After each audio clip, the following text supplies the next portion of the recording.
어머니, 이거 드세요. 손님들이 좀 남긴 건데 버리기 아깝잖아요. 그릇 안에 담긴 것은 반쯤 뜯긴 닭다리 하나와 누군가 젓가락질한 흔적이 역력한 잡채, 그리고 입술 자국이 선명하게 남은 와인잔 옆에 쌓인 빵 조각들이었습니다. 임금선은 그 그릇을 내려다보았습니다. 30년 넘게 새벽 4시에 일어나 곰탕솥에 불을 지피던 손, 거스름돈을 세고 또 세며 아들 학비를 모았던 손, 그 손이 지금 남의 집 잔치상 뒤처리를 하고 있었습니다. 도대체 어쩌다 여기까지 온 것일까요? 사연 시작 전 무료인 구독과 좋아요 눌러주시면 대박납니다. 지금 바로 사연 시작합니다. 춘천 시내 한복판 임금선 곰탕이라는 낡은 간판 아래로 아직 해도 뜨기 전 골목에 불이 켜졌습니다. 40평 남짓한 식당 안에서 임금선은 새벽 3시 반부터 뼈를 씻고 있었습니다. 손마디는 굳은 살이 두툼하게 박혀 있었고 등은 오래 구부리고 일한 탓에 살짝 굽어 있었습니다. 하지만 눈빛만큼은 달랐습니다. 솥 안에서 우러나는 국물을 바라보는 그 눈에는 삶을 꺾이지 않고 버텨온 사람만이 가질 수 있는 서늘하고 단단한 빛이 있었습니다. 남편이 세상을 떠난 지 12해, 아들 인우 하나 바라보며 이 솥단지를 지켰습니다. 그날 오후 늦게 인우에게서 전화가 왔습니다. 엄마, 나 이번에 진짜 된다. 강남 쪽에 법인 차려서 무역 쪽으로 크게 해보려는데 초기 자금이 좀 필요해서. 임금선은 솥 뚜껑을 닫으며 물었습니다. 얼마나? 7억만. 딱 7억만 있으면 나머지는 내가 다 끌어올게. 엄마 곰탕집 권리금이랑 건물이랑 다 합치면 되잖아. 짧은 침묵이 흘렀습니다. 인우야, 이 가게는 네 아버지랑 같이 시작한 거야. 알아. 근데 엄마 나 이제 40이잖아. 이번 기회 놓치면 또 언제 이런 거 오겠어. 아, 그리고 서연이가 춘천집에 큰 방 하나 비워뒀으니까 엄마 오셔서 같이 살면 되잖아. 임금선은 천천히 국자를 내려놓았습니다. 자식 잘 되는 게 전부인 줄 알고 살아온 세월이었습니다. 그 마음이 발목을 잡았습니다. 한 달 뒤 임금선 곰탕의 간판이 내려졌습니다. 춘천 외곽에 자리한 2층짜리 단독주택은 겉보기엔 번듯했습니다. 잘 다듬어진 정원에 아이비가 담장을 감고 올라갔고 현관 앞에는 외제차 한 대가 빛나게 주차되어 있었습니다. 임금선이 짐 가방 2개를 들고 초인종을 누르자 최서연이 문을 열었습니다. 풀메이크업에 고가의 홈웨어를 걸친 며느리는 환하게 웃으며 손을 잡았습니다. 어머니 오셨어요. 얼마나 기다렸는지 몰라요. 어서 들어오세요. 로아가 계단 위에서 내려다보다가 달려왔습니다. 할머니. 임금선은 손녀를 꼭 안았습니다. 그 온기가 지금의 모든 결정을 옳은 것처럼 느끼게 만들었습니다. 며칠은 정말 좋았습니다. 서연은 아침마다 차를 내오고 인우는 퇴근길에 과일을 사들고 왔습니다. 주말엔 넷이서 식탁에 둘러앉아 밥을 먹었고 서연이 밥상을 차리면서 이런 말도 했습니다. 어머니, 이제 고생 다 하셨잖아요.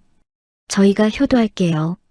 임금선은 그 말이 그렇게 고마울 수가 없었습니다. 그런데 사람의 본색이라는 것은 딱 한 달이 지나자 서서히 모습을 드러내기 시작했습니다. 처음에는 작은 것들이었습니다. 아침상을 차리러 내려갔더니 서연이 소파에 누운 채 리모컨을 돌리다 말고 한마디 했습니다. 어머니, 어차피 일찍 일어나셨으면 로아 등교 도시락 좀 싸주시겠어요? 저 오늘 몸이 좀 안 좋아서요. 임금선은 두말하지 않고 싸줬습니다. 며느리 몸이 안 좋다는데 당연히 그래야 한다고 생각했습니다. 그런데 그 다음 날도 또 그 다음 날도 서연은 몸이 안 좋았습니다. 어느 순간부터 임금선은 오전 6시에 일어나 로아 등교를 준비하고 아침 설거지를 하고 빨래를 돌리고 장을 봐 와서 점심을 준비하는 것이 당연한 일과가 되어 있었습니다. 서연이 어느 날 아침 식탁에 앉으며 불쑥 말했습니다. 어머니, 이 된장찌개 좀 싱거운 것 같지 않아요? 저는 좀 진하게 먹거든요. 임금선이 천천히 숟가락을 내려놓으며 말했습니다. 그래, 다음엔 좀 더 넣을게. 서연은 대답도 않고 휴대폰을 들었습니다. 인우는 그 옆에 앉아서 그냥 밥을 먹었습니다. 그가 한마디만 했어도 됐습니다. 여보, 어머니한테 그러면 안 되지.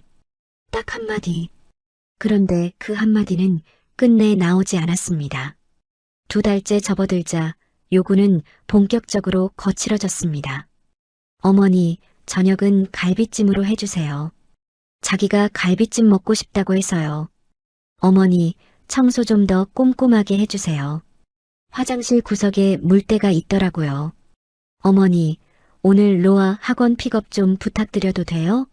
저 친구 만나야 해서요. 임금선은 아무 말도 하지 않고 다 했습니다. 아들 사업이 잘 되어야 한다. 가족이 화목하게 지내야 한다. 내가 좀 고생하면 된다. 그 생각이 입을 막았습니다.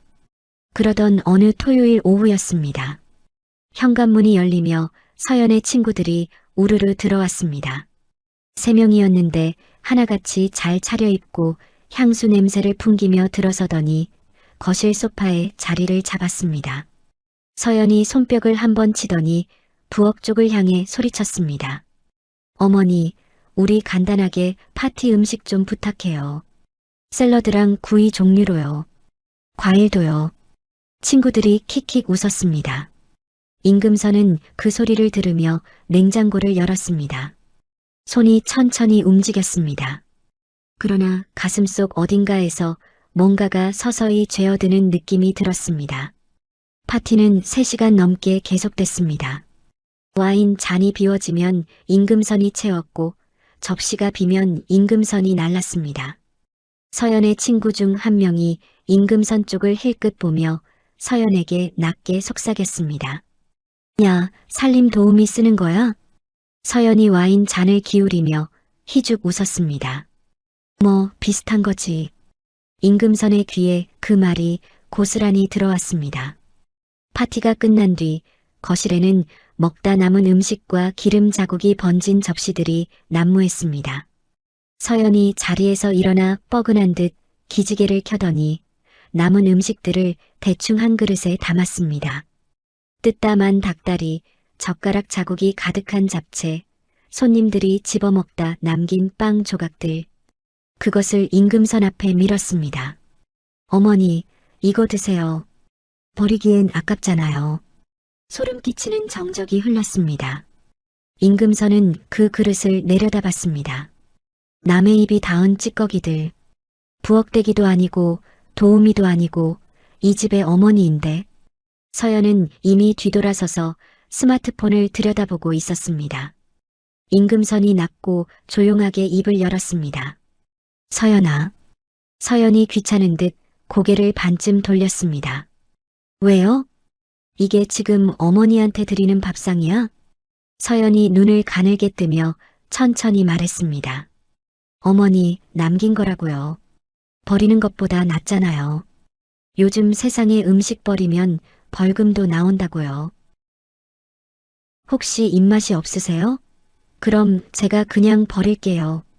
임금선은 대꾸하지 않았습니다. 말을 하면 눈물이 나올 것 같았기 때문입니다. 그리고 이 집에서 눈물은 절대로 보이고 싶지 않았습니다. 서연이 돌아서며 아무 일도 없었다는 듯 중얼거렸습니다. 요즘 눈치가 좀 있어야 집안이 편한데. 그 말이 등 뒤로 꽂혔습니다. 눈치. 나가라는 말을 그렇게 하는 것이었습니다. 임금선은 찌꺼기가 담긴 그릇을 물끄러미 바라보다가 조용히 자리에서 일어났습니다. 아들에게 7억을 쥐어주고 30년 솥단지를 포기하고 그 자리에서 이 밥을 받고 있는 것이었습니다. 창밖으로 해가 지고 있었습니다. 노을이 붉었습니다. 그 빛이 임금선의 굳은 살 박인 손등 위에 내려앉았습니다. 피눈물을 흘리며 세운 가게였습니다. 그리고 그것을 판 돈으로 산 것이 이 찌꺼기 한 그릇이었습니다. 며칠이 지났습니다. 임금선은 여전히 매일 새벽 6시에 눈을 떴습니다. 눈을 뜨자마자 반사적으로 몸을 일으켰습니다. 곰탕집 시절의 몸이 아직도 그 시간을 기억하고 있었습니다. 그러나 이제 일어나서 향하는 곳은 새벽 골목의 식당 솥단지가 아니라 남의 집 부엌이었습니다. 정확히는 아들 집 부엌이었습니다. 매일 아침 된장찌개를 끓이고 반찬 4대까지를 준비하고 로아의 도시락을 쌌습니다. 그것이 끝나면 빨래를 돌리고 청소를 하고 점심을 준비했습니다. 오후엔 장을 보고 저녁을 차렸습니다. 설거지가 끝나면 밤 10시가 훌쩍 넘었습니다. 최서연은 그 어느 것 하나 손을 댄 적이 없었습니다. 그것도 모자라 요구는 날이 갈수록 촘촘해졌습니다. 어머니, 오늘 저녁은 삼겹살 구워주세요. 자기가 회식 취소됐다고 집에서 먹고 싶다 해서요. 어머니, 로아 방 청소가 좀 덜 된 것 같은데요. 아이 방은 특히 먼지 없게 해주셔야 해요. 어머니, 드실 거 드시고 어머니 설거지 그릇은 어머니가 직접 씻으시는 게 어때요? 저도 그렇게 하거든요. 마지막 말을 들었을 때 임금선은 잠깐 손을 멈췄습니다. 이 집에서 식기를 가장 많이 쓰는 사람은 서연이었습니다. 그 그릇을 씻는 것도 임금선이었습니다. 그런데 임금선 자신의 밥그릇만 따로 씻으라는 말이었습니다. 그래. 그 2글자가 전부였습니다. 말이 줄어들수록 임금선 안에서 뭔가가 더 조용히 침잠해 갔습니다. 충격은 어느 날 오후 부엌에서 왔습니다. 점심 설거지를 마치고 저녁 준비를 시작하는 참이었습니다. 냄비에 물을 올려놓고 뒤돌아 재료를 다듬던 임금선은 뭔가 이상한 낌새에 뒤를 돌아봤습니다. 순간이었습니다. 펄펄 끓던 냄비 손잡이가 행주에 걸렸고 냄비가 기울었습니다. 끓는 물이 임금선의 오른팔 위로 쏟아졌습니다. 말도 안 돼. 뜨거움이 피부를 타고 올라오는데 처음엔 감각이 없었습니다. 그러다 1초 뒤 하는 짧은 신음과 함께 살이 타들어가는 느낌이 밀려왔습니다. 임금선은 이를 악물었습니다. 소리를 지르지 않았습니다. 30년 동안 곰탕솥 앞에서 단련된 몸이었습니다. 화상도 처음이 아니었습니다. 그러나 이번 건 달랐습니다. 팔 안쪽 살이 벌개지며 물집이 잡히기 시작했습니다. 손을 흐르는 물에 대고 서 있는데 거실에서 서연의 목소리가 들려왔습니다. 어머니, 무슨 소리 났어요? 아니야, 괜찮아. 며느리는 화상 입은 상처를 살짝 보더니 그래요? 저녁은 몇 시에 될 것 같아요? 임금선은 흐르는 물 아래서 천천히 눈을 감았다 떴습니다. 6시쯤. 네, 알겠어요. 그게 끝이었습니다. 서연은 부엌에 들어오지 않았습니다. 저녁을 차리고 설거지를 마치고 팔에 수건을 감은 채 2층 방으로 올라온 임금선은 거울을 봤습니다. 팔 안쪽이 새빨갛게 부어올라 있었습니다. 물집 몇 개가 잡혔고 만지자 소름 끼치게 쓰라렸습니다. 비상약통을 꺼냈는데 화상 연고가 없었습니다. 진통제 몇 알이 전부였습니다. 아래층으로 내려가 서연에게 말했습니다. 서연아, 화상 연고가 있으면 좀 줄 수 있을까? 아까 끓는 물이 좀 튀어서. 서연이 TV에서 눈을 떼지 않은 채 말했습니다. 화상이요? 어디요? 팔. 서연이 흘깃봤습니다. 소름 끼치는 침묵이 흘렀습니다. 그러더니 서연이 천천히 입을 열었습니다. 어머니, 흉터 생기면 좀 징그럽잖아요. 로아 앞에서 민소매 같은 건 좀 삼가주시고 긴 소매 입어주세요. 임금선은 그 말을 듣는 순간 귀가 먹먹해지는 느낌이 들었습니다. 흉터가 징그러울 수 있으니 긴 소매를 입으라고. 연고가 있냐고 물었더니 돌아온 말이 그것이었습니다. 그래. 2글자. 임금선은 다시 계단을 올라갔습니다. 밤이 깊어도 팔이 너무 쓰라려서 잠을 이룰 수가 없었습니다. 물집 하나가 터졌고 진물이 흘렀습니다. 진통제를 2알 먹었지만 소용이 없었습니다. 새벽 2시가 지났을 때 임금선은 자리에서 일어났습니다. 서랍에서 손수건을 꺼내 팔을 감쌌습니다. 낡은 점퍼를 걸치고 지갑을 챙겼습니다. 계단을 내려가는데 집안은 조용했습니다. 인우와 서연의 방에서 불이 꺼져 있었습니다. 현관문을 열고 나왔습니다. 밤 공기가 차가웠습니다. 임금선은 천천히 걸었습니다. 응급실까지는 버스로 2정거장 거리였습니다. 이 시간엔 버스가 없었습니다. 걸어가면 20분쯤 됐습니다. 임금선은 걸었습니다. 손수건 사이로 팔이 쿡쿡 쑤셨습니다. 찬바람이 불었습니다. 가로등 불빛 아래서 임금선의 그림자가 길게 늘어졌다 짧아졌다 했습니다. 병원 응급실은 밝았습니다. 접수를 하고 진료 순서를 기다리는 동안 임금선은 플라스틱 의자에 앉아 팔을 붙들고 있었습니다. 주변에 몇몇 환자들이 있었습니다. 보호자들이 옆에서 손을 잡아주거나 음료수를 들고 왔습니다. 임금선 옆에는 비슷한 나이대의 할머니가 앉아 있었습니다. 낙상으로 손목을 다쳤다고 했습니다. 그런데 그 할머니 곁에는 딸로 보이는 40대 여성이 밤새 떠나지 않고 앉아 있었습니다. 손을 꼭 잡고 있었습니다. 엄마 아파? 많이 아파? 의사 선생님한테 빨리 봐달라고 말할게. 괜찮아. 너 피곤하면 집에 가. 무슨 소리야? 내가 어딜 가? 임금선은 그 모습을 가만히 바라봤습니다. 눈을 돌렸습니다. 처치를 받고 붕대를 감는 동안 임금선은 핸드폰을 꺼냈습니다. 인우에게 전화를 걸었습니다. 2번 울리다가 받았습니다. 엄마, 이 시간에 왜? 인우야, 나 지금 병원 응급실인데 팔에 화상을 입어서 좀 불편하니까 와줄 수 있어? 짧은 침묵. 지금요? 사업 접대 중이에요. 중요하니까. 서연이한테 전화해봐요. 전화가 끊겼습니다. 임금선은 핸드폰을 내려다봤습니다. 손이 떨리지 않았습니다. 눈물도 나지 않았습니다. 그냥 가슴 한복판이 텅 비어버리는 느낌이었습니다.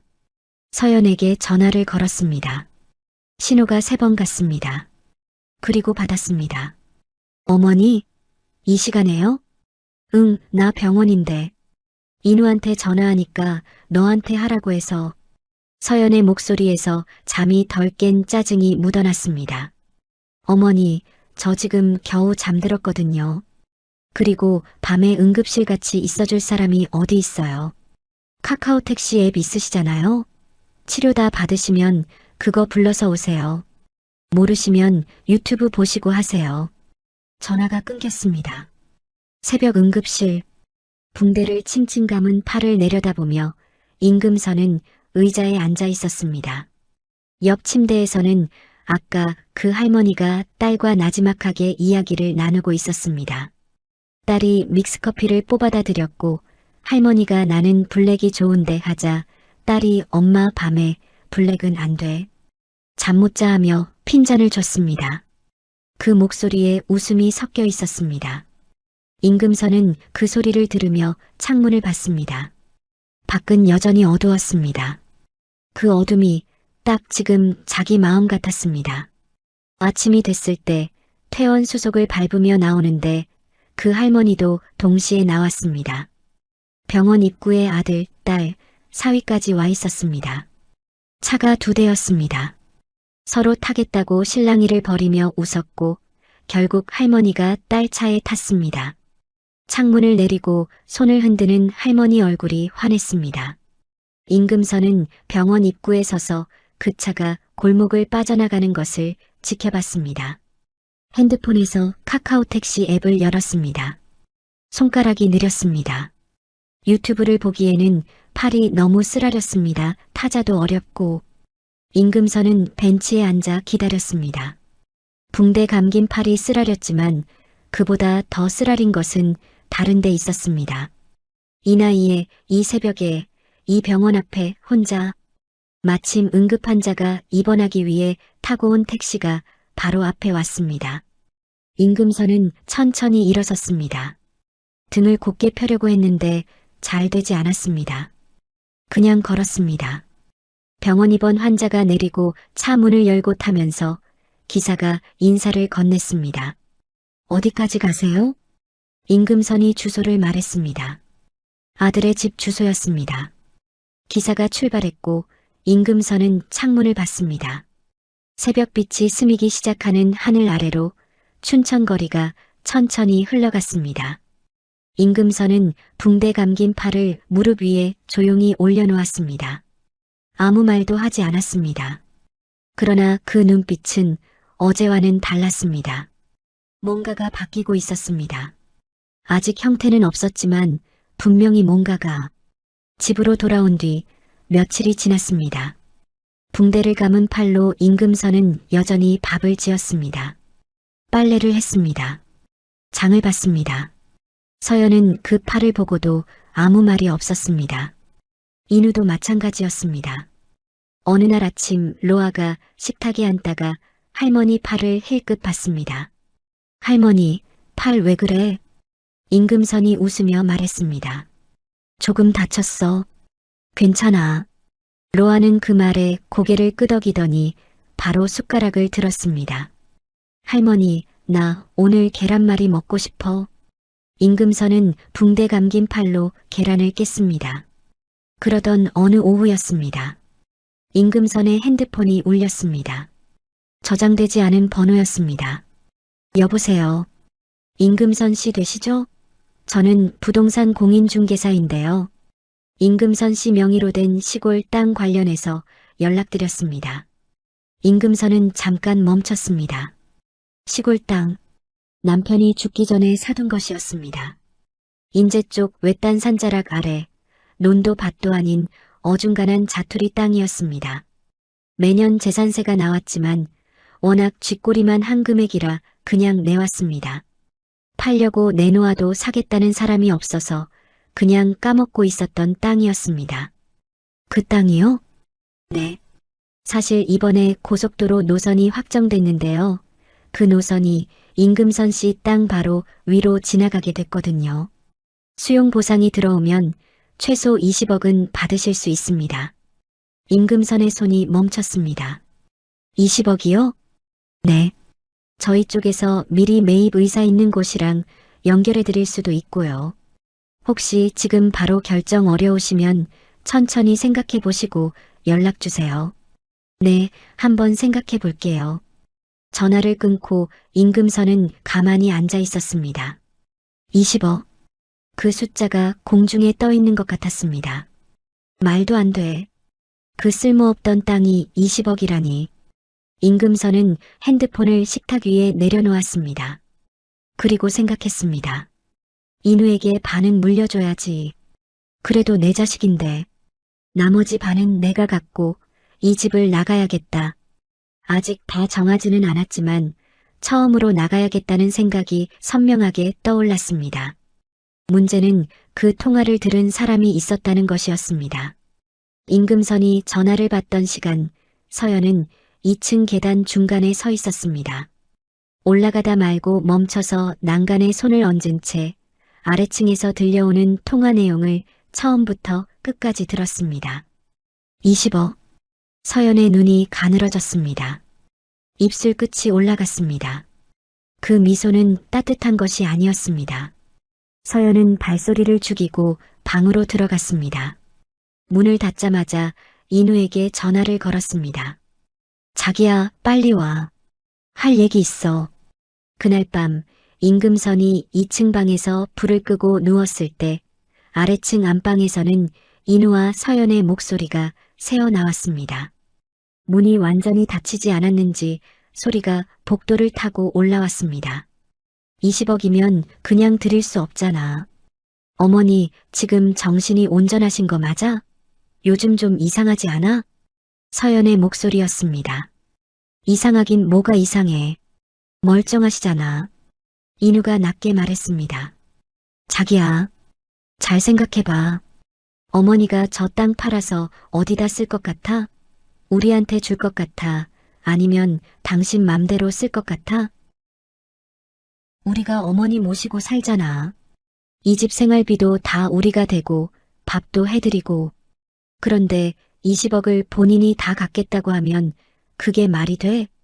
인우가 조용히 말했습니다. 서연아, 그래도 어머니 재산인데. 자기야, 내가 한 가지만 물어볼게. 어머니 요즘 병원 응급실도 혼자 가시잖아. 밤중에 혼자 돌아다니시고 가끔 부엌에서 혼자 중얼거리시는 것도 봤잖아. 그거 치매 초기 증상이랑 똑같아. 소름 끼치는 정적이 흘렀습니다. 치매? 법적으로 치매 진단받으면 재산관리 능력이 없다고 인정되거든. 그럼 자식이 대신 관리할 수 있어. 그리고 어머니 돌봐드려야 하니까 요양원에 모시는 거잖아. 불효가 아니라 효도지. 인우는 아무 말을 하지 않았습니다.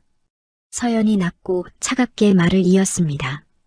자기야, 어머니가 우리 먼저 챙기시게끔 해야지. 어머니가 나가버리면 우리한테 뭐가 남아? 나 이미 알아봤어. 요양원 입소 서류 준비하는데 시간 좀 걸리니까 우리 동남아 여행 다녀오고 나서 바로 처리하자.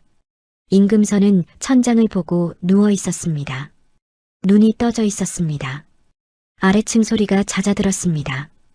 불이 꺼졌습니다. 집안이 조용해졌습니다. 임금선은 움직이지 않았습니다.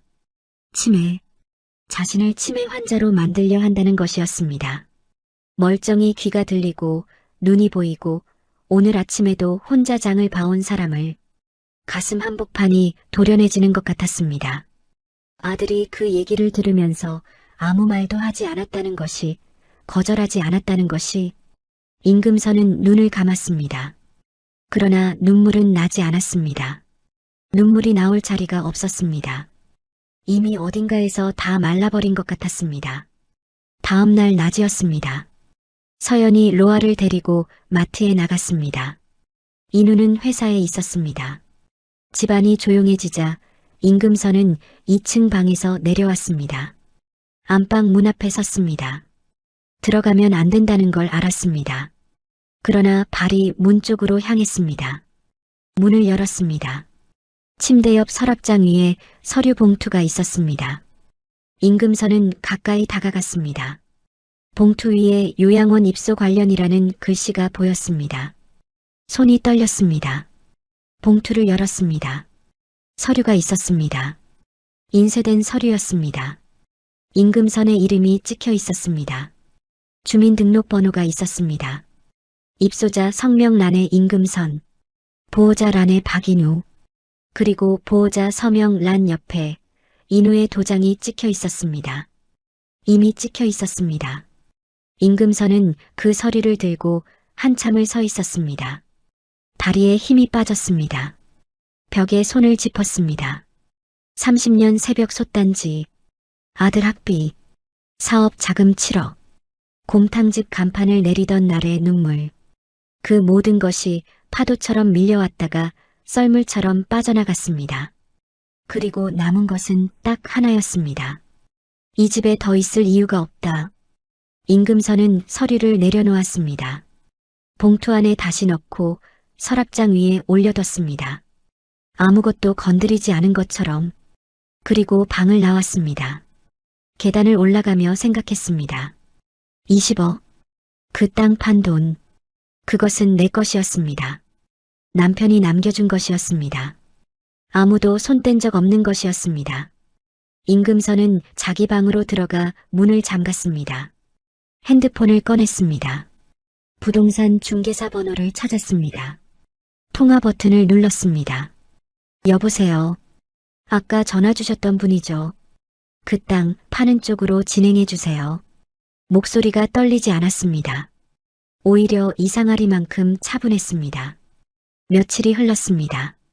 인우와 서연은 여전히 아무것도 모르는 척이었습니다. 서연은 동남아 여행짐을 싸기 시작했습니다.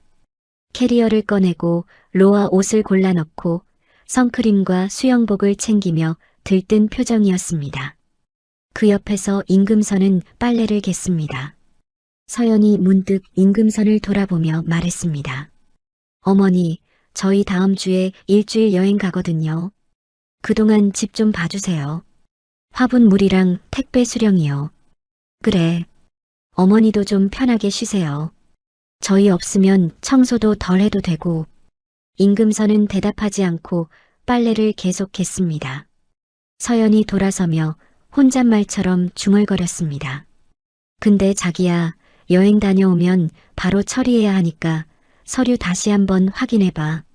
인우가 낮게 대꾸했습니다. 알았어. 임금선의 손이 잠깐 멈췄습니다. 그러나 표정은 바뀌지 않았습니다. 빨래를 다 개고 부엌으로 들어가서 저녁 준비를 시작했습니다. 솥에 물을 올렸습니다. 불꽃이 피어올랐습니다. 그 불꽃을 바라보는 임금선의 눈에 서늘하고 단단한 무언가가 자리를 잡기 시작했습니다. 30년 동안 이 불 앞에서 살아온 사람이었습니다. 이 불이 무서운 게 아니라 이 불을 어떻게 쓸지 아는 사람이었습니다. 출발 당일 아침이었습니다. 현관 앞에 캐리어 3개가 줄지어 서 있었습니다. 서연의 것이 가장 컸습니다. 로아 것은 분홍색이었고 인우 것은 검은색 하드 케이스였습니다. 서연이 거울 앞에서 마스카라를 마무리하며 말했습니다. 어머니, 화분물은 이틀에 한 번이요. 거실 큰 거는 사흘에 한 번. 냉장고 안에 있는 반찬은 드셔도 되는데 제 치즈 케이크는 손대지 마세요. 로아 생일용이에요. 임금선은 주방 수건을 개며 말했습니다. 응. 택배 오면 현관 옆에 쌓아두시고 등기 오면 꼭 받아주세요. 인간 필요한 거 있을 수 있거든요. 알겠어. 아, 그리고 어머니. 서연이 거울에서 눈을 떼지 않은 채 덧붙였습니다. 저희 없는 동안 어머니 알아서 잘 지내실 거죠? 여기서 편하게 쉬세요. 그 말 끝에 묘한 무게가 실려 있었습니다. 편하게 쉬세요. 그러나 그 뜻은 달랐습니다. 일주일만 더 여기 있어요. 그 다음은 우리가 처리할 테니. 임금선은 그 말을 들으면서 수건을 반듯하게 접었습니다. 인우가 캐리어를 끌며 현관으로 나왔습니다. 신발을 신다가 임금선 쪽을 봤습니다. 눈이 마주쳤습니다. 인우가 먼저 눈을 피했습니다. 엄마, 다녀올게요. 그래. 잘 다녀와. 그게 전부였습니다. 로아가 뛰어나오며 소리쳤습니다. 할머니, 나 수영장 갈 거야. 그래, 재미있게 놀아. 간식 사다 줄게. 임금선이 웃었습니다. 그 웃음이 입가에만 있었고 눈에는 닿지 않았습니다. 현관문이 닫혔습니다. 차 시동 소리가 들렸다가 서서히 멀어졌습니다. 집안이 조용해졌습니다. 임금선은 창가에 서서 그 차가 골목 끝으로 사라지는 것을 지켜봤습니다. 그리고 천천히 돌아섰습니다.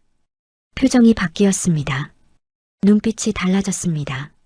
지난 몇 달 동안 이 집에서 굽히고 있던 무언가가 지금 이 순간 조용히 허리를 폈습니다. 임금선은 자기 방으로 올라갔습니다. 서랍 맨 아래 칸을 열었습니다.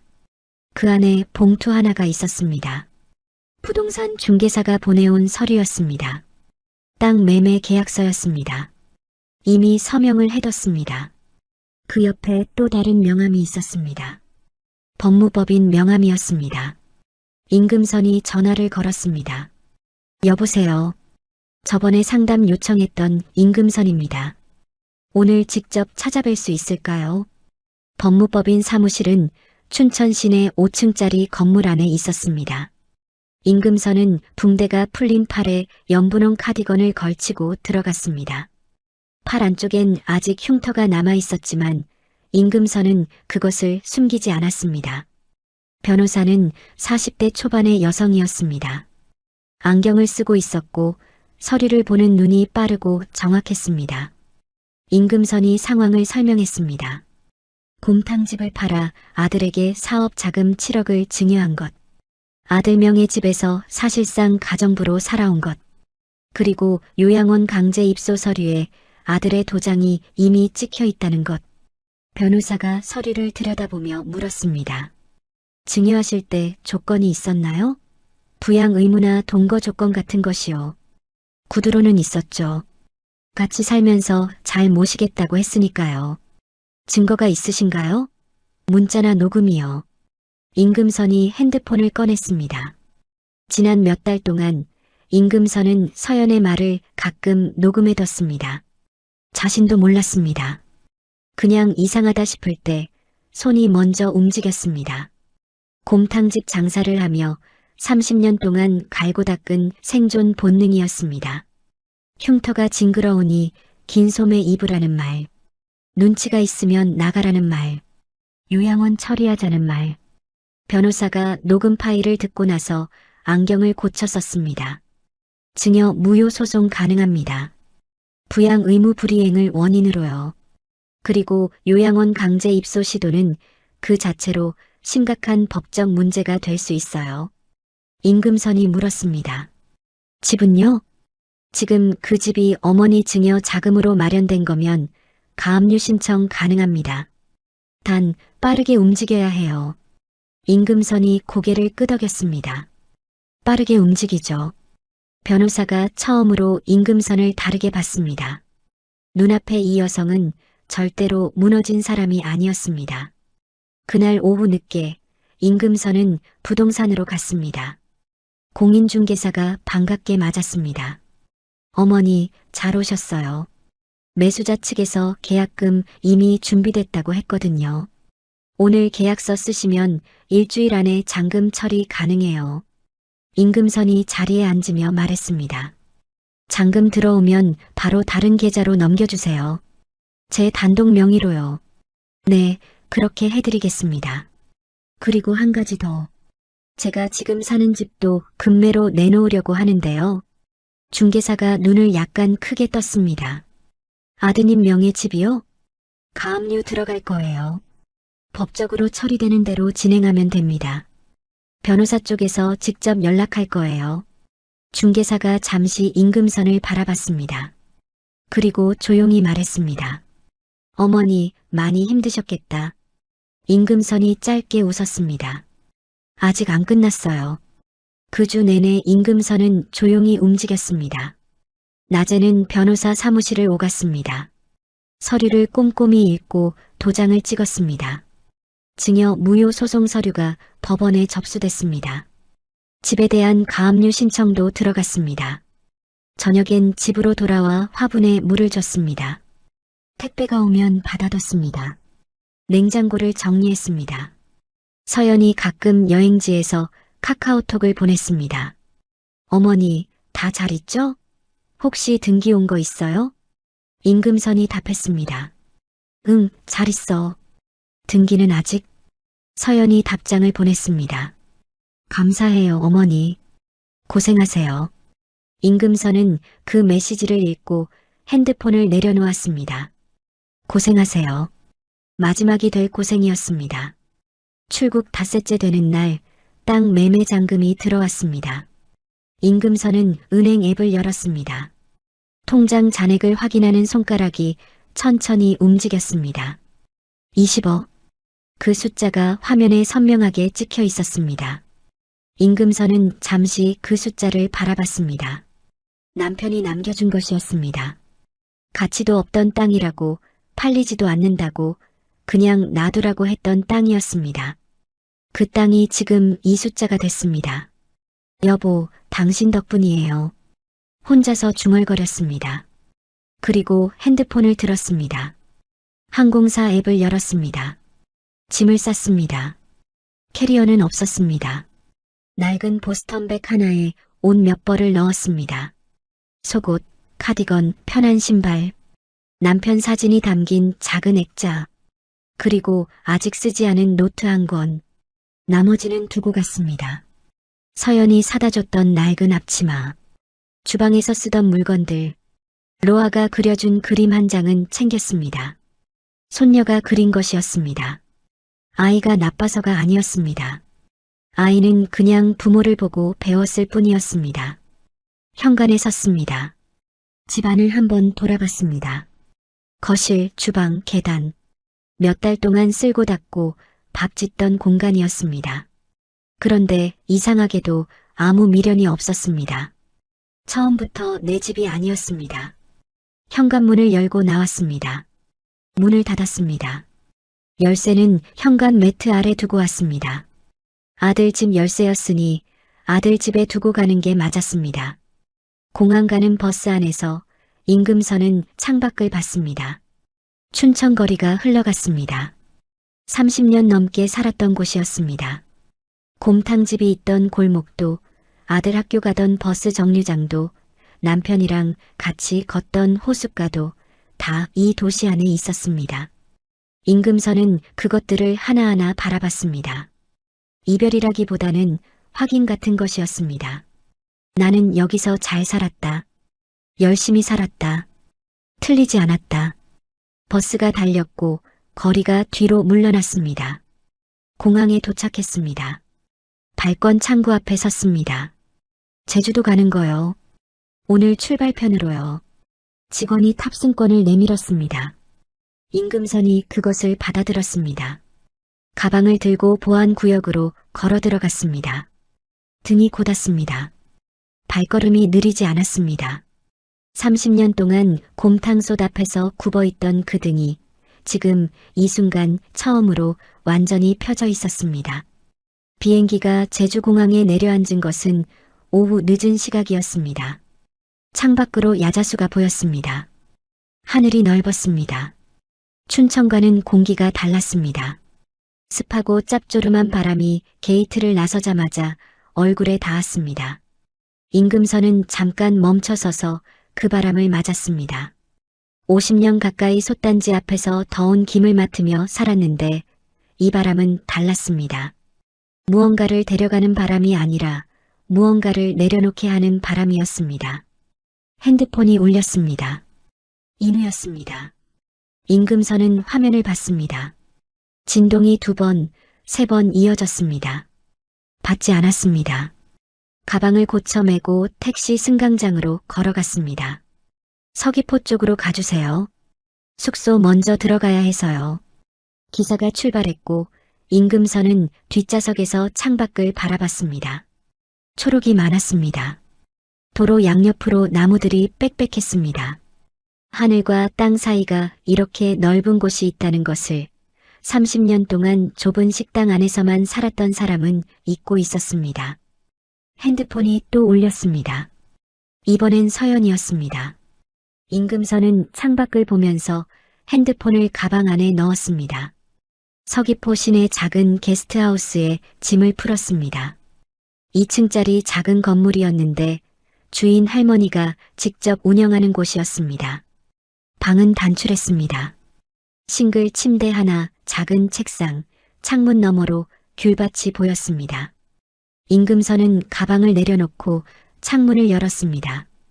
귤밭 너머로 바다가 조금 보였습니다. 수평선이 낮고 선명했습니다. 30년 동안 새벽 3시 반에 일어났던 몸이 처음으로 아무것도 하지 않아도 되는 아침을 앞두고 있었습니다. 핸드폰을 꺼냈습니다. 부재중 전화가 12통이었습니다. 인우 6통, 서연 4통, 모르는 번호 2통이었습니다. 임금선은 잠시 그 목록을 봤습니다. 그리고 핸드폰을 충전기에 꽂고 그 옆에 엎어뒀습니다. 다음 날 아침이었습니다. 임금선은 생전 처음으로 혼자서 아침을 먹으러 나갔습니다. 곰탕집을 할 때는 남의 밥을 차렸고 아들 집에서는 며느리 입맛을 맞췄습니다. 내 입맛대로 먹어본 아침이 언제였는지 기억이 나지 않았습니다. 서귀포 시내 골목 안쪽에 작은 국수집이 있었습니다. 고등어 회국수라고 쓰인 메뉴판 앞에서 임금선은 잠깐 서 있었습니다. 한 번도 먹어본 적 없는 것이었습니다. 이거 주세요. 자리에 앉아 기다리는 동안 창밖으로 서귀포 아침 거리가 보였습니다. 바다 쪽에서 바람이 불어왔고 지나가는 사람들의 걸음이 느렸습니다. 국수가 나왔습니다. 한 젓가락 들어 올렸습니다. 비렸습니다. 그러나 고소했습니다. 낯설었지만 맛이 있었습니다. 임금선은 천천히 먹었습니다. 누가 지나다 싱겁다 할 사람이 없었습니다. 빨리 먹으라고 할 사람도 없었습니다. 설거지 걱정도 없었습니다. 국수 한 그릇을 다 비웠습니다. 그것이 그렇게 좋을 수가 없었습니다. 한편 인천공항 입국장은 시끄러웠습니다. 동남아에서 돌아온 인우와 서연이 캐리어를 끌며 입국장을 나섰습니다. 로아가 기념품 봉투를 들고 앞서 뛰어나왔습니다. 그런데 입국장 밖에서 기다리고 있는 것은 임금선이 아니었습니다. 양복을 입은 남자 2명이 박인우 씨가 맞느냐고 물었습니다. 한 명이 서류를 내밀었습니다. 가압류 통지서였습니다. 인우의 얼굴이 굳었습니다. 서연이 서류를 낚아채듯 봤습니다. 눈이 빠르게 훑어 내려갔습니다. 소름 끼치는 정적이 흘렀습니다. 가압류? 박인우 씨 명의 춘천 소재 부동산에 대해 법원 가압류 결정이 났습니다. 이것과 별개로 증여 무효 소송도 이미 접수됐고요. 인우가 중얼거렸습니다. 엄마가. 서연이 핸드폰을 꺼냈습니다. 임금선에게 전화를 걸었습니다. 신호가 갔습니다. 받지 않았습니다. 또 걸었습니다. 또 받지 않았습니다. 어디 있는 거야, 도대체? 로아가 겁먹은 얼굴로 엄마를 올려다봤습니다. 인우는 멍하니 서 있었습니다. 캐리어 위에 붙은 면세점 쇼핑백이 바닥에 떨어졌습니다. 춘천집에 돌아온 인우와 서연이 발견한 것은 텅 빈 집이었습니다. 임금선의 방은 깨끗하게 정리되어 있었습니다. 낡은 앞치마가 주방 거리에 걸려 있었습니다. 냉장고에는 밑반찬이 몇 개 남아 있었습니다. 그리고 현관 매트 아래 열쇠가 있었습니다. 서연이 그 열쇠를 들고 오래 봤습니다. 인우가 집안을 돌아다니며 중얼거렸습니다. 어디 간 거야, 엄마? 서연이 차갑게 말했습니다. 어디 가긴 어딜 가. 이 집 가압류 걸려 있으니까 팔지도 못해. 소송 걸려 있으니까 우리가 받은 돈도 날아갈 수 있고. 인우가 소파에 주저앉았습니다. 서연아, 어떻게 하지?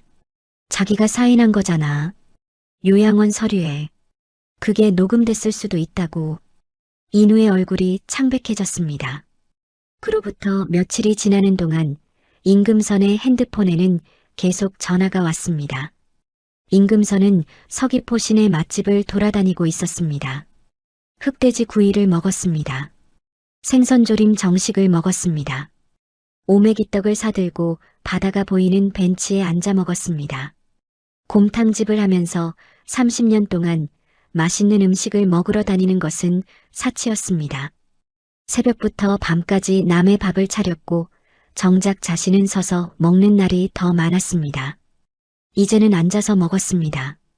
천천히. 핸드폰이 울렸습니다. 인우였습니다. 임금선은 오메기떡을 한 입 베어 물며 화면을 봤습니다. 달았습니다. 전화는 받지 않았습니다. 인우와 서연의 사이는 빠르게 틀어졌습니다. 집이 가압류가 걸려 팔리지 않자 두 사람 사이에 서로를 향한 날이 서기 시작했습니다. 당신이 어머니한테 너무한 거야. 처음부터 내가 좀 더 잘해드리자고 했잖아. 인우가 말했습니다. 서연이 코웃음을 쳤습니다. 자기가 요양원 서류에 사인한 거 벌써 잊었어? 나 혼자 한 게 아니잖아. 그건 당신이 하라고 해서. 자기야, 지금 나한테 책임 떠넘기는 거야? 밥상이 차려졌다가 엎어졌습니다. 로아가 방에 들어가 문을 잠갔습니다. 매일 싸웠습니다. 인우의 사업은 이미 임금선의 지원이 끊기면서 흔들리고 있었습니다. 거래처 몇 곳이 빠져나갔고 직원들 월급이 밀렸습니다. 통장 잔고가 빠르게 줄었습니다. 집도 없었습니다. 가압류 걸린 집에서 살고 있는 것은 법적으로도 불안정한 상황이었습니다. 결국 서연이 먼저 말을 꺼냈습니다. 자기야, 나 당분간 친정 가 있을게. 인우가 멍하니 봤습니다. 친정? 여기서 이러고 있을 수 없잖아. 나도 좀 생각 정리가 필요해. 서연의 친정은 수원이었습니다. 서연의 부모는 딸이 캐리어를 끌고 나타나자 처음엔 어리둥절했습니다. 그러나 사정을 듣고 나서 장인어른의 얼굴이 굳었습니다. 그러니까 어머니 재산 가로채려다가 역으로 당한 거야? 서연이 말했습니다. 제가 뭘 가로채요. 저희가 모시고 살면서 다 해드렸는데 그 녹음 파일이 있다며 법원에 제출됐다며 서연이 입을 다물었습니다. 장인어른이 낮게 말했습니다. 인우 씨는 뭐하고 있어? 어머니한테 직접 연락은 해봤어? 전화를 안 받아요. 그야 당연하지. 집안에 무거운 공기가 내려앉았습니다. 인우는 혼자 춘천에 남아 있었습니다. 텅 빈 집에서 혼자 밥을 먹고 혼자 잠을 청했습니다. 엄마가 매일 차리던 밥상이 없었습니다. 아무도 새벽에 부엌불을 켜지 않았습니다. 인우는 어느 날 밤 혼자 소파에 앉아 오래된 사진을 봤습니다. 엄마가 곰탕집에서 찍은 사진이었습니다. 앞치마를 두르고 손 옆에 서서 카메라를 보며 웃고 있는 사진이었습니다. 아직 허리가 굽기 전이었습니다. 눈이 뜨거워졌습니다. 제주도는 봄이 일찍 왔습니다. 서귀포 올레길을 걷는 임금선의 발걸음이 가벼웠습니다. 등산화를 하나 샀습니다. 처음 신어보는 등산화였습니다. 발이 편했습니다. 길이 파도 소리를 따라 이어졌고 현무암 위로 이끼가 초록빛으로 자라 있었습니다. 멀리 바다가 보였습니다. 파도가 바위에 부딪히며 하얗게 부서졌습니다. 임금선은 그 자리에 멈춰서서 바다를 봤습니다. 핸드폰이 울렸습니다. 이번엔 모르는 번호였습니다. 받았습니다. 여보세요. 임금선 씨, 저는 박인우 씨 측 지인인데요. 인우 씨가 어머니께 연락이 너무 안 된다고 해서 제가 대신 드리는 거예요. 한 번만 전화 받아주실 수 있냐고. 임금선이 파도를 보면서 말했습니다. 전화 받을 일 없어요. 그래도 아드님이 많이 힘들어 하시는데 힘들면 본인이 감당해야죠. 전화를 끊었습니다. 파도가 또 한 번 바위에 부딪혔습니다. 하얗게 부서지고 물러갔다가 또 밀려왔습니다. 임금선은 오래 그것을 바라봤습니다. 30년 동안 자식 뒷바라지에 부서지고 또 부서졌습니다. 그런데 이 파도는 부서지면서도 물러서지 않았습니다. 또 왔습니다. 더 크게 왔습니다. 임금선은 다시 걷기 시작했습니다. 서귀포에 완연한 봄이 왔습니다. 임금선이 처음 게스트하우스에 짐을 풀었을 때만 해도 여기서 얼마나 있을지 몰랐습니다. 그냥 일단 왔습니다. 멀리 오고 싶었고 바다가 보이는 곳에 오고 싶었습니다. 그런데 한 달이 지나고 두 달이 지나도 돌아가고 싶은 마음이 생기지 않았습니다. 서귀포는 임금선에게 낯선 곳이었지만 동시에 이상하게 편한 곳이었습니다. 길이 복잡하지 않았습니다. 사람들이 느렸습니다. 바다가 항상 거기 있었습니다. 어느 날 오후 올레길 초입에서 마주친 부동산 안내판 앞에서 임금선은 발을 멈췄습니다. 서귀포 시내 소형 상가임대 1층 바다 조망 가능. 임금선은 안내판에 적힌 번호를 저장했습니다. 상가는 아담했습니다. 테이블 4개가 들어가면 딱 맞는 크기였습니다. 창문이 넓었고 그 창 너머로 귤밭과 그 끝에 걸린 바다가 보였습니다. 천장이 낮았고 벽은 흰색이었습니다. 임금선은 안으로 들어서며 창가에 섰습니다. 30년 전 곰탕집을 처음 시작할 때도 이런 기분이었는지 기억이 나지 않았습니다. 그때는 너무 무서웠고 너무 막막했고 남편이랑 둘이서 서로 손을 꼭 잡고 있었습니다. 지금은 혼자였습니다. 그런데 무섭지 않았습니다. 이 자리로 할게요. 인테리어는 간단하게 했습니다. 흰 벽에 작은 원목 선반을 달고 테이블을 4개 놓았습니다. 손글씨로 쓴 메뉴판을 창가에 세웠습니다. 카페 이름을 뭘로 할까 한참 생각하다가 그냥 그대로 썼습니다. 임금선 카페. 간판 글씨를 써주러 온 간판집 아저씨가 웃으며 물었습니다. 사장님 이름으로 하시는 거예요? 네. 내 이름이 제일 정직하니까요. 아저씨가 뭔가 마음에 든다는 듯 고개를 끄덕였습니다. 카페를 열고 얼마 지나지 않아 임금선은 서예를 시작했습니다. 젊어서부터 해보고 싶었던 것이었습니다. 먹 깔고 붙들고 종이에 글씨를 쓰는 것. 그런데 30년 동안 솥단지를 잡고 있던 손이라 그럴 여유가 없었습니다. 서귀포 주민센터에서 매주 화요일, 목요일 오전에 서예 교실이 있었습니다. 강사는 70대 중반의 할아버지였는데 손이 느리고 말이 적었습니다. 그러나 붓이 종이에 닿는 순간만큼은 달랐습니다. 선이 살아있었습니다. 임금선은 첫 수업에서 붓을 잡고 종이에 먹을 댔습니다.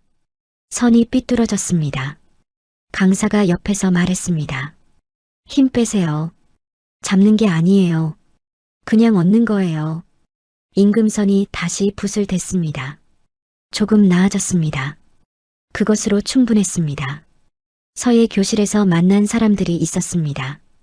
김복임이라는 68살 할머니는 서울에서 내려와 혼자 서귀포에 산 지 2년이 됐다고 했습니다. 자식들이 모두 결혼해 나가고 혼자 남은 아파트가 너무 컸다고 했습니다. 여기 오니까 숨이 쉬어져요. 거기선 숨을 참고 산 것 같더라고. 임금선이 웃으며 말했습니다. 저도 그래요. 이종숙이라는 65살 여성은 남편과 함께 내려왔는데 여기서 귤농사를 조금 짓는다고 했습니다. 서울에서 공무원 생활을 마치고 내려왔는데 처음엔 너무 심심해서 죽을 것 같았는데 이제는 여기가 좋다고 했습니다. 셋은 자연스럽게 친해졌습니다. 매주 목요일 서예 수업이 끝나면 임금선 카페에 모였습니다. 각자 마시고 싶은 것을 주문하고 창가에 앉아 바다를 보며 이야기를 나눴습니다. 누가 시킨 것도 아니었습니다. 그냥 그렇게 됐습니다. 어느 날 복임이 말했습니다. 우리 이거 모임 이름 지읍시다. 종숙이 웃었습니다. 무슨 이름이요? 그냥 늦게 핀 꽃 만화라고 해요. 우리 다 늦게 피는 중이잖아요. 임금선이 그 말을 들으며 창밖을 봤습니다. 귤밭 너머 바다가 반짝였습니다. 만화. 나쁘지 않았습니다. 봄이 깊어지던 어느 토요일 오전이었습니다. 카페에 손님이 2 테이블 앉아 있었습니다. 임금선이 커피를 내리고 있는데 유리문 밖에 낯선 사람이 서 있었습니다. 고개를 들었습니다. 박인우였습니다. 수트를 입고 있었지만 예전에 번지르르함이 없었습니다. 얼굴이 헬쑥했고 눈 아래 그늘이 짙었습니다. 몸이 전체적으로 좁아 보였습니다. 눈이 마주쳤습니다. 인우가 유리문을 열고 들어왔습니다. 카페 안에 있던 손님들이 힐끗 봤습니다. 임금선은 커피를 들고 손님 테이블에 내려놓은 뒤 카운터로 돌아왔습니다. 인우가 카운터 앞에 섰습니다. 엄마. 임금선은 대꾸하지 않고 다음 커피를 내리기 시작했습니다. 엄마 나야. 여러 사람한테 물어서 찾아왔어. 미안해. 내가 잘못했어. 임금선의 손이 잠시 멈췄습니다. 그리고 다시 움직였습니다. 인우가 카운터 앞에서 천천히 무릎을 꿇었습니다. 손님들이 돌아봤습니다. 카페 안이 조용해졌습니다. 엄마 한 번만 봐줘. 내가 진짜 잘못한 거 알아. 서연이가 시킨 것도 있지만 내가 막지 않은 것도 맞아. 요양원 서류에 사인한 것도 나야. 다 내 잘못이야. 엄마 한 번만. 임금선은 커피를 다 내리고 나서 천천히 인우를 내려다봤습니다. 오래 봤습니다. 40살 아들의 얼굴에 어릴 때 모습이 겹쳐 보였습니다. 새벽에 손 옆에서 혼자 놀던 아이. 학교 운동회 날 엄마가 오지 못할까봐 울먹이던 아이. 대학 합격 통지서를 들고 식당으로 뛰어들어오던 아이. 그 아이가 지금 이 무릎 꿇은 사람 안에 있었습니다. 그러나 임금선이 천천히 입을 열었습니다. 목소리가 낮고 서늘했습니다. 내 아들은 며느리 치마폭에 쌓여서 죽었어. 넌 누구야? 인우의 얼굴이 무너졌습니다. 엄마, 일어나. 엄마, 일어나라고. 임금선이 카운터 밖으로 나왔습니다. 인우의 팔을 잡아 일으켰습니다. 힘이 있었습니다. 30년 동안 솥단지를 들어온 손이었습니다. 그리고 문 쪽으로 이끌었습니다. 엄마, 나 지금 갈 데도 없어. 집도 없고 서연이도 갔어. 사업도 다 무너졌어. 임금선이 문을 열었습니다. 그건 내가 선택한 결과야. 엄마, 내가 잘못한 거 알아. 한 번만, 딱 한 번만. 임금선이 아들을 바라봤습니다. 그 눈빛은 차갑지 않았습니다. 그렇다고 따뜻하지도 않았습니다. 다만 흔들리지 않았습니다. 인우야. 응, 엄마. 나는 이제 내 인생 살 거야. 내 뒷바라지하느라 못 산 거, 이제 나한테 돌려줄 거야. 그게 틀린 건 아니지. 인우가 눈물을 흘렸습니다. 엄마, 미안해. 진짜 미안해. 임금선이 말했습니다. 미안하면 됐어. 근데 그게 다야. 문이 닫혔습니다. 인우는 카페 앞 골목에 오래 서 있었습니다. 제주도 봄바람이 불었고 귤나무가 흔들렸습니다. 너무 늦었다는 것을 알았습니다. 용서를 못 받은 것이 아니었습니다. 엄마가 그냥 더 이상 그 자리에 없었습니다.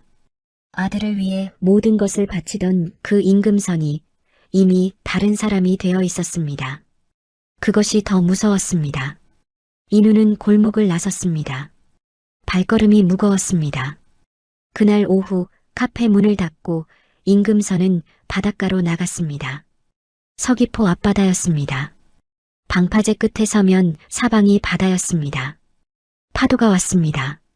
임금선은 방파제 난간에 기댔습니다. 붕대가 풀린 팔에는 아직 흉터가 남아 있었습니다. 그러나 그것을 숨기지 않았습니다. 긴 소매를 입지 않았습니다. 바람이 불었습니다. 임금선은 눈을 감았습니다. 30년이 지나갔습니다. 새벽 3시 반에 부엌, 아들 학비 봉투, 남편의 빈자리, 팔린 간판, 찌꺼기가 담긴 그릇, 한밤중 응급실, 요양원 서류 위에 도장. 그 모든 것이 파도처럼 밀려왔다가 파도처럼 물러갔습니다. 눈을 떴습니다. 바다는 여전했습니다. 임금선이 낮게 말했습니다. 마치 오래전부터 품고 있던 말을 지금에서야 내뱉는 것처럼. 내 인생은 자식 것이 아니었어. 처음부터 내 것이었어. 다만 내가 돌려봤는데 너무 오래 걸렸을 뿐이야. 파도가 방파제를 쳤습니다.